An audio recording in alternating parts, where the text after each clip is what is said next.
Bismillahirrahmanirrahim. Assalamu alaikum. Students, my name is Amir Abdullah. I am your chemistry teacher. Students, हम discuss कर रहे थे modern methods of analysis या analytical techniques हम discuss कर रहे थे। लास्ट लेक्चर में हमने कंबस्शन एनालिसिस के बारे में पढ़ा था। इस लेक्चर में हम मॉडर्न मेथड्स में से इंफ्रारेड स्पेक्ट्रोस्कोपी डिस्कस करेंगे। स्टूडेंट्स, इस लेक्चर में हम इंट्रोडक्शन ऑफ आईआर, कॉन्सेप्ट और एटॉमिक वाइब्रेशंस के बारे में हम डिस्कस करेंगे। आईआर स्पेक्ट्रम को और इसके यूजेस को हम डिस्कस करेंगे। Students, IR spectroscopy is the study of interaction between infrared radiation and matter. IR spectroscopy में हम क्या करते हैं? Interaction of matter and IR study करते हैं। यानी जब हम किसी ऑर्गेनिक मॉलिक्यूल को एक्सपोज करते हैं IR रेडिएशन को, हमारे पास ऑर्गेनिक मॉलिक्यूल है और इस पर हमने IR रेडिएशन पास किए, तो इन IR रेडिएशन का इस मैटर के साथ जो इंटरेक्शन होता है IR स्पेक्ट्रोस्कोपी में हम वो डिस्कस करते हैं।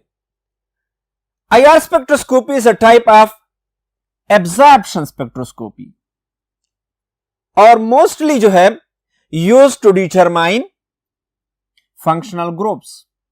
IR स्पेक्ट्रोस्कोपी को पर्टिकुलरली हम फंक्शनल ग्रुप्स आइडेंटिफाई करने के लिए यूज करते हैं। देखो स्टूडेंट्स, लास्ट लेक्चर में हमने पढ़ा था कि क्लासिकल मेथड्स की बजाय हम मॉडर्न मेथड्स को क्यों प्रीफर करते हैं?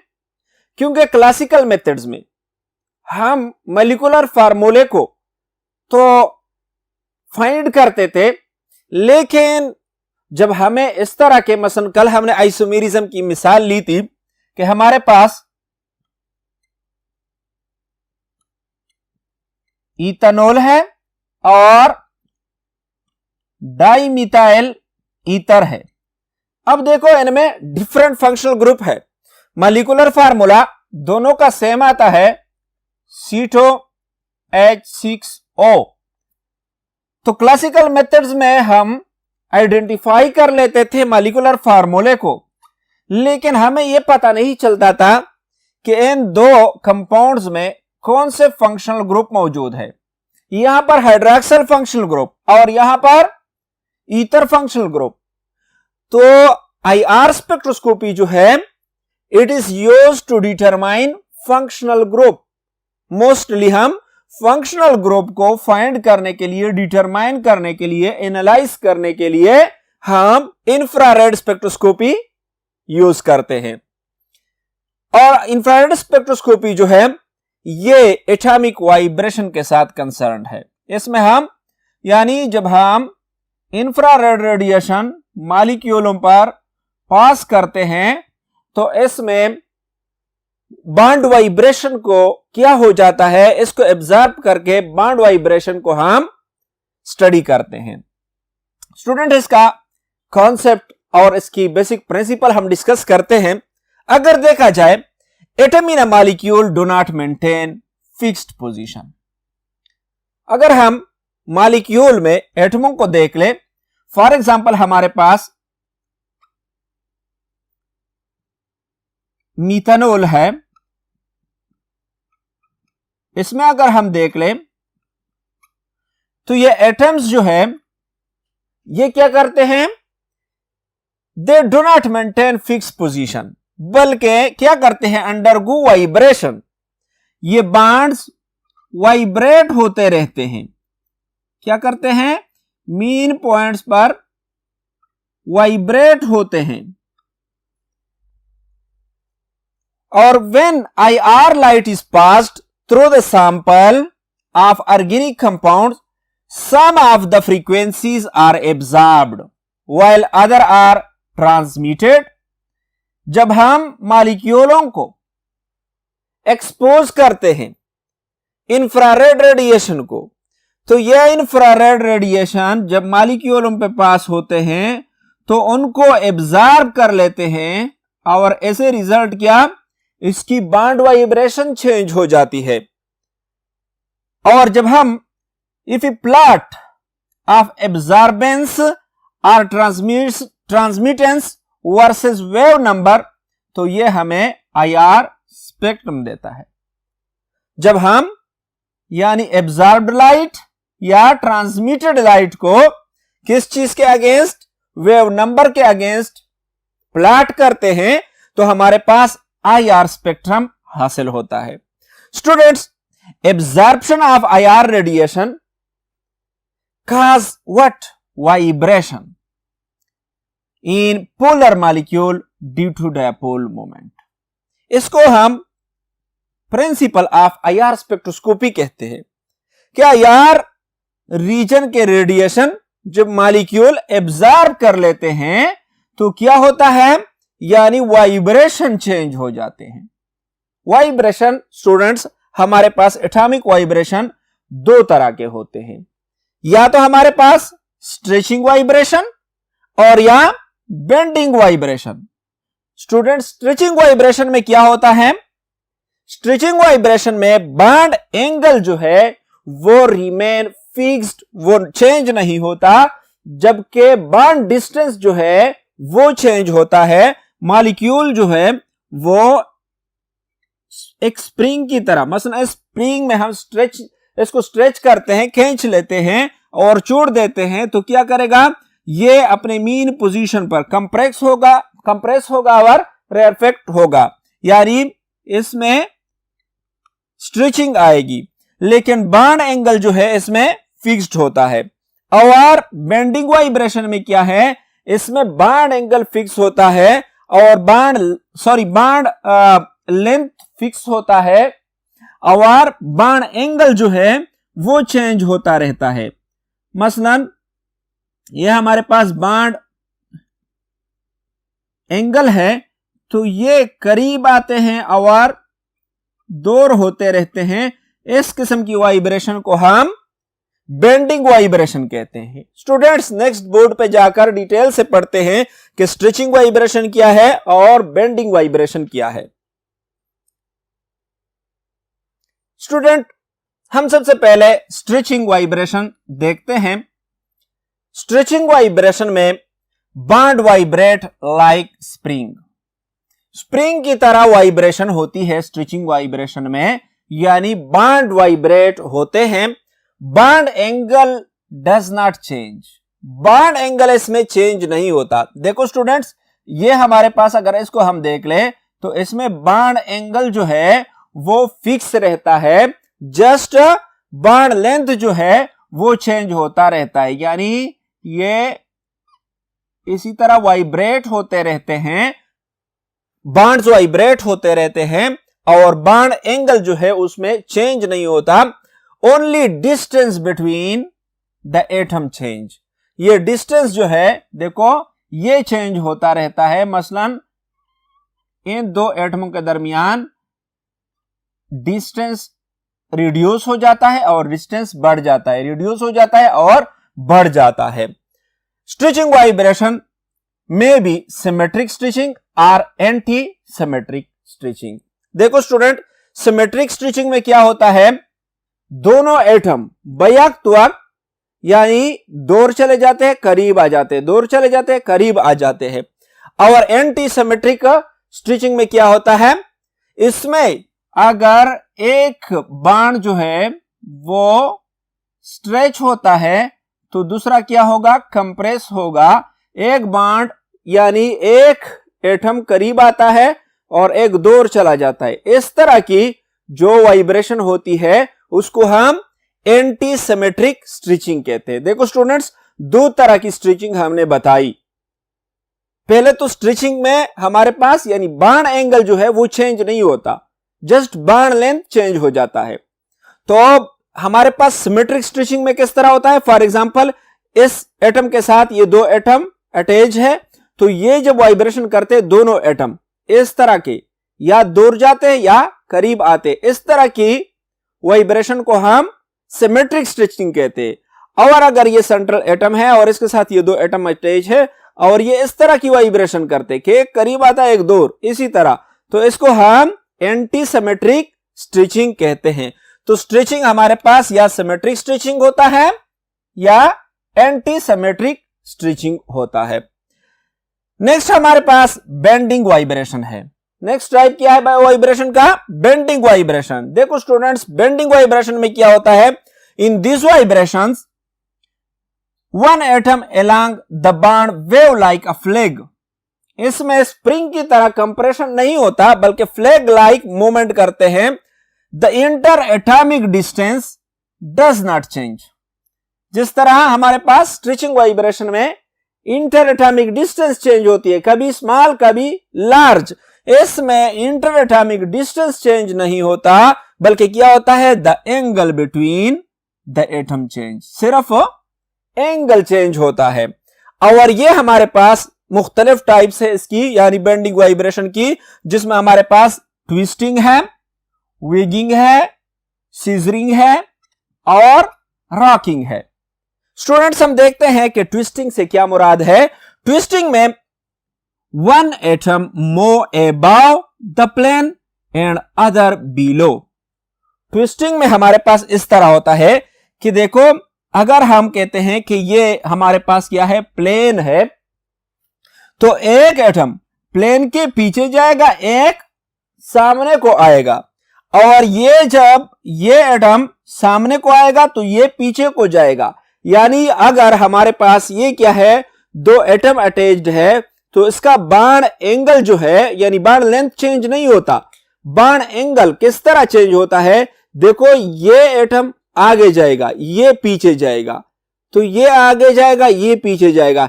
इस तरह की मोमेंट को, इस तरह की वाइब्रेशन को हम ट्विस्टिंग कहते हैं। तो ट्विस्टिंग वाइब्रेशन होता है, यानी प्लेन, अगर ये मैं प्लेन रख दूं, फॉर एग्जांपल ये एक ही प्लेन में है, तो ये प्लेन से आगे, ये प्लेन से पीछे, ये प्लेन से आगे, ये प्लेन से पीछे, जिसको मैंने पॉजिटिव और नेगेटिव से रिप्रेजेंट किया है। यानी पॉजिटिव मींस ये आगे आता है प्लेन से, नेगेटिव ये पीछे जाता है, तो ये दूसरा आगे आ जाता है, यानी ये नेगेटिव पॉजिटिव हो जाता है, ये आगे आ जाता है और ये पीछे चला जाता है। तो इस तरह की वाइब्रेशन को हम क्या कहते हैं? ट्विस्टिंग वाइब्रेशन कहते हैं। इसी तरह हमारे पास बेंडिंग वाइब्रेशन की दूसरी टाइप जो है वो वेगिंग है। देखो स्टूडेंट्स, वेगिंग में क्या होता है? It is out of plane bending, moves up and down the plane. इसमें देखो, इसमें दोनों एटम्स जो है या अबाव द प्लेन जाते हैं या बिलो द प्लेन जाते हैं, अबाव एंड बिलो। देखो क्या फर्क है इसमें, यानी ट्विस्टिंग में और विगिंग में। ट्विस्टिंग में एक आगे जाता है तो दूसरा पीछे प्लेन की, इस तरह। और हमारे पास विगिंग वाइब्रेशन में दोनों आगे या दोनों पीछे, इसी तरह दोनों आगे या दोनों पीछे जाते हैं। देखो यहाँ पे मैंने दोनों जो नेगेटिव से रिप्रेजेंट किए हैं, तो ये प्लेन के पीछे चले गए हैं, डाउन द प्लेन चले गए हैं, और ये अप द प्लेन आए हुए हैं, तो या डाउन द प्लेन दोनों जाते हैं या अप द प्लेन जाते हैं। इस तरह की वाइब्रेशन को हम वेगिंग कहते हैं। स्टूडेंट्स, नेक्स्ट हमारे पास है सीजरिंग। सीजरिंग में क्या होता है? सीजरिंग में दोनों atom approaches each other, bond angle decreases, atom approach each other. दोनों एटम करीब, इस तरह, अगर ये दूर है तो ये करीब आते हैं, दूर चले जाते, इस तरह की। देखो हमने तीन टाइप्स पढ़े, एक में हमारे पास एक आगे और पीछे प्लेन के जाते थे, दोनों आगे दोनों पीछे जाते थे। अब क्या होता है? इसी तरह सीजरिंग, जिस तरह सीजर होती है, कैंची होती है, उसको जब हम प्रेस करते हैं और खोलते हैं तो उसकी जो नोक होते हैं वो करीब इस तरह आ जाते हैं, दूर चले जाते हैं। तो इस सीजरिंग में क्या होता है? यानी ये देखो इस तरफ आते हैं दोनों, या दोनों जो हैं इस तरफ चले जाते हैं। तो ये क्या है? ये हमारे पास इस किस्म की वाइब्रेशन को हम बेंडिंग वाइब्रेशन के टाइप सीजरिंग कहते हैं। इसी तरह हमारे पास रॉकिंग है। रॉकिंग में क्या होता है? Movement of atom take place in same direction, देखो ये हमारे पास क्या है, ये हमारे पास दो एटम है, या तो एस डायरेक्शन में दोनों जाएंगे या एस डायरेक्शन में जाएंगे। तो इस किस्म के मोशन को हम क्या कहते हैं, इस किस्म के मोशन को हम रॉकिंग कहते हैं। देखो स्टूडेंट्स, हमने कितने टाइप्स पढ़े बेंडिंग वाइब्रेशन के? बेंडिंग के 4 टाइप। ट्विस्टिंग, जिसमें हमारे पास क्या होता है, यानी ट्विस्ट होते रहते, एक आगे एक पीछे, इसी तरह की वाइब्रेशन करते हैं। फिर हमने वेगिंग, वेगिंग में क्या है, दोनों या अबाव या बिलो, इसी तरह की वाइब्रेशन। फिर सीजरिंग, सीजरिंग में हमारे पास इस तरह की वाइब्रेशन, यानी करीब दूर करीब दूर। इसी तरह रॉकिंग में हमने क्या, दोनों एक साइड दूसरे साइड। तो मॉलिक्यूल डिफरेंट किस्म के डांस परफॉर्म करते हैं जब वो आईआर रेडिएशन को एक्सपोज हो जाते हैं। देखो स्टूडेंट्स, यानी या तो क्या होते हैं, जिस तरह आप लोगों ने देखा होगा कि जो मॉडर्न फनकार है वो जब डांस करते, मुख्तलिफ किस्म के डांसेस परफॉर्म करते हैं, तो ये मॉलिक्यूल भी इसी तरह मुख्तलिफ किस्म के, यानी जब आईआर रेडिएशन को एक्सपोज हो जाते हैं तो वाइब्रेशन परफॉर्म करते हैं। अब इन वाइब्रेशंस में हमने स्ट्रेचिंग वाइब्रेशन और बेंडिंग वाइब्रेशन स्टडी किए। स्ट्रेचिंग में हमने पढ़ा कि या तो सिमेट्रिकल स्ट्रेचिंग होगा या अनसिमेट्रिकल, और इसमें बॉन्ड एंगल चेंज नहीं होता, बॉन्ड एंगल वही का वही रहता है, बॉन्ड लेंथ चेंज होता है। और सिमेट्रिकल स्ट्रेचिंग में या दोनों दूर जा रहे होते हैं या दोनों करीब आ रहे होते हैं, बॉन्ड लेंथ या इंक्रीज होता है या डिक्रीज होता है सिमेट्रिक में। और एंटी सिमेट्रिक में अगर एक साइड का बॉन्ड लेंथ इंक्रीज होता है तो दूसरे का डिक्रीज होगा, दूसरे का इंक्रीज होता है, तो इसी तरह अनसिमेट्रिक। और इसी तरह बेंडिंग में हमारे पास बॉन्ड एंगल वही का वही रहेगा, बॉन्ड लेंथ वही का वही रहेगा, बॉन्ड एंगल चेंज होगा। और बॉन्ड एंगल किस तरह चेंज होता है, ट्विस्टिंग की सूरत में या विगिंग की सूरत में या सीजरिंग की सूरत में या रॉकिंग की सूरत में। तो ये हमारे पास क्या है, डिफरेंट मोड्स है वाइब्रेशन के जो हमारे पास मॉलिक्यूल परफॉर्म करते हैं। नेक्स्ट बोर्ड पे जाते हैं, देखते हैं स्टूडेंट्स।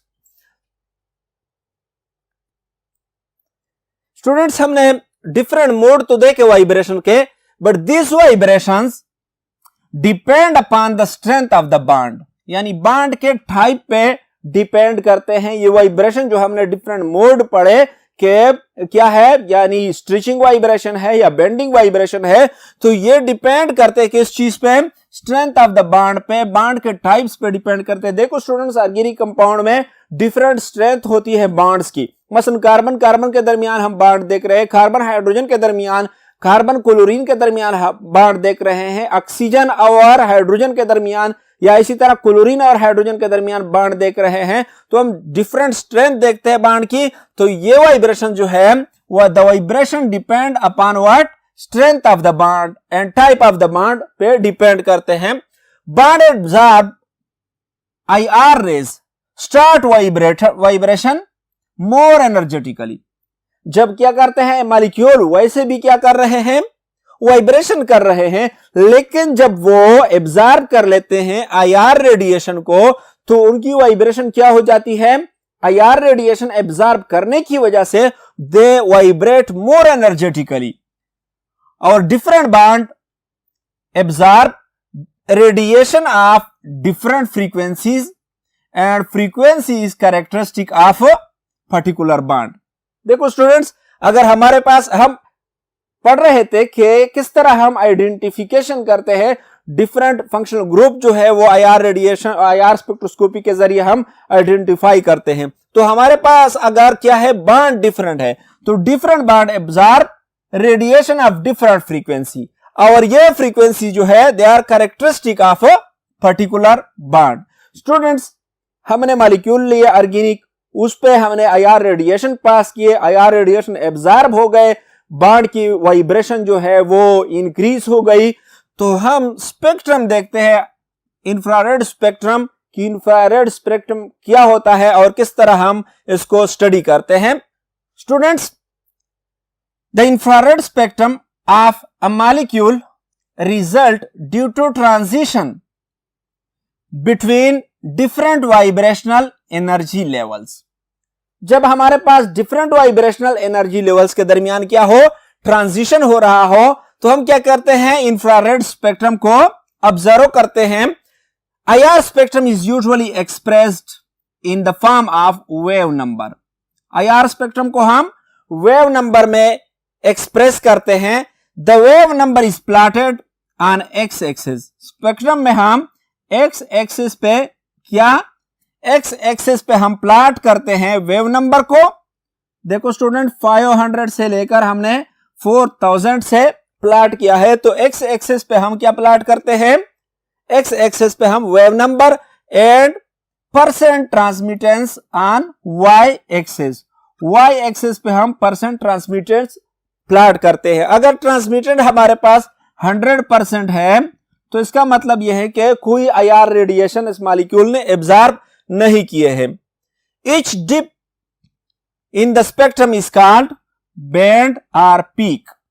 हर डिप को हम क्या कहते हैं, बैंड कहते हैं, या इसको हम पीक कहते हैं। IR स्पेक्ट्रम को हम 2 रीजन में डिवाइड करते हैं।